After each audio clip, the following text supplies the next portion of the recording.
వాస్తవంగా రాజకీయాలని తమకి అనుగుణంగా మలుచుకునేటటువంటి ప్రయత్నం చేస్తా ఉంటారు.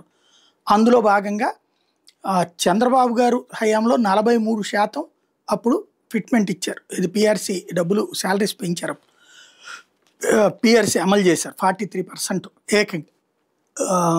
కేసీఆర్ 41 చేస్తే ఈయన 43 చేశారు. భారీగా పెరిగినాయి.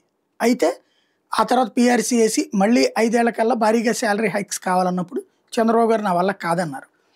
అప్పుడు అశోక్ బాబు గట్టిగా ప్రెషర్ చేస్తే మొదట చంద్రబాబు గారు పీఆర్‌సీ కింద 5% అంటే తర్వాత 10% ఒప్పుకుంటే లేదు లేదు 20% అని చెప్పి మళ్ళీ ప్రెషర్ చేశారు. 20% వరకు ఓకే చేశారు. జగన్ నేను పవర్లోకి వస్తే 27% ఇస్తానన్నాడు. 27% మధ్యంతర వృత్తి ఇచ్చాడు. కానీ ఆ తర్వాత పీఆర్‌సీ లెక్క వేసేటటువంటి సందర్భంలో 23కే ఓకే చేశాడు. అంతవరకు బాగానే ఉంది.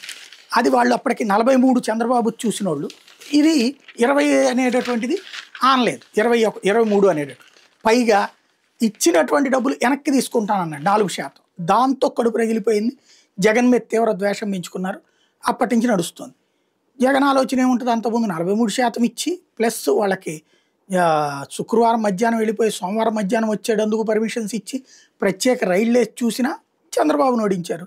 అప్పుడు తను ఎక్కువ చేసినా ఏం చేస్తారులే అని అనుకున్నట్టున్నాడు. సరిగ్గా ట్రీట్ చేయలేదు. ఇంకోటి రెస్పాన్సిబుల్గా ట్రీట్ చేయలేదు వాళ్ళ నాయకులు. ఫలితం ఉద్యోగులకి తీవ్ర వ్యతిరేకత వచ్చింది. జగన్ దించేశారు. డిఏలు అప్పట్లో ఎలక్షన్స్ ముందు ఇచ్చారు. ఇప్పుడు 4 డిఏలు పెండింగ్లో ఉన్నాయి. జగన్ 2, వీళ్ళ 2. ఈ 4 డిఏలు మాకు ఇవ్వమంటారు ఉద్యోగులు. దసరాకు వస్తాయని ఆశించారు. లేదు. మేబీ ఇప్పుడు వీళ్ళకి ఇవ్వడం వల్ల కొత్తగా ఓట్లు వచ్చేది ఏం లేదు. వీళ్ళకి ఇవ్వాల్సినటువంటి అయితే బాధ్యతే. అది మనమే ఇవ్వాలని ఉంది. ఇంతకుముందు వాళ్ళది పెండింగ్ ఉంది కదా. కాబట్టి ఇప్పట్లో ఉద్యోగుల సమస్యలు ఏదైనా పరిష్కరిస్తారన్నటువంటి ఆశ పెట్టుకోవడం అనవసరం. మేబీ ఎలక్షన్స్కి ముందు ఒక ఏడాది ముందు ఒకటి, ఒక 6 నెలల ముందు ఒకటి ఇస్తారేమో చూడాలి. అప్పుడు మిగతా 2 ఆ తర్వాత మళ్ళీ వస్తే మేము ఇస్తాం అని ఏమన్నా చెప్తారని చూడాలి.